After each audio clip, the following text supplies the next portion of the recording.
Sana all nakapayong. Ako, walang payong. Guys, Diyos ko, kulot, tama na yan! Kulot, tama na yan!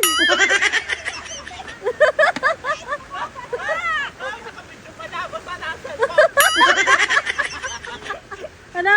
Basa na ang cellphone. Nakabidyo pala sa gilid ng mangga ay ng saging. Siya, wala pa naman din yung makakanlungan. Nakikipa doon sa ano, at merong kanlungan.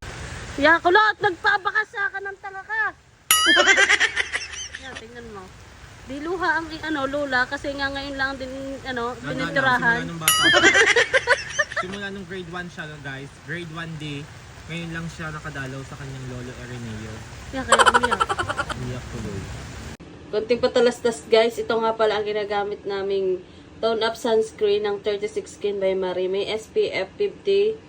And guys, may niacinamide na siya. Tapos, ito po, may serum din siya. Ito po ang ginagamit namin araw-araw sa mga nagtatanong ng aming gamit sa mukha. Ito na po ang gamit namin guys. Guys, ilalagay ko sa comment section ang link. Ito nga pala yung ginagamit namin na merong toner. Meron siyang pang day protect cream at saka night repair cream. Hi guys, nagutom kami. Balma ang ulan na yan. Tingnan, sobrang init. Babalik daw tayo sa salulo mo at gano'ng pipinturahan ng ayos. Ikaw na lang naman. Ikaw na lang naman ang pumunta doon. Salaya mo yun. Ayun guys.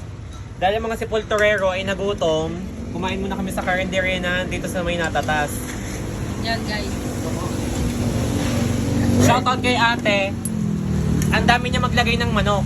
Dito na kayo kumain sa tapat ng Yuling. Dito guys. Ayan guys. Natatas, namakon.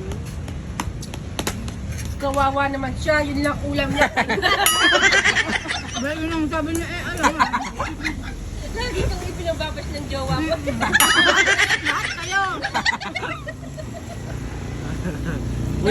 Samantala, ulam ko kay Lee, kay Ga, sa kanya, tapos yung kanya yung ganyan.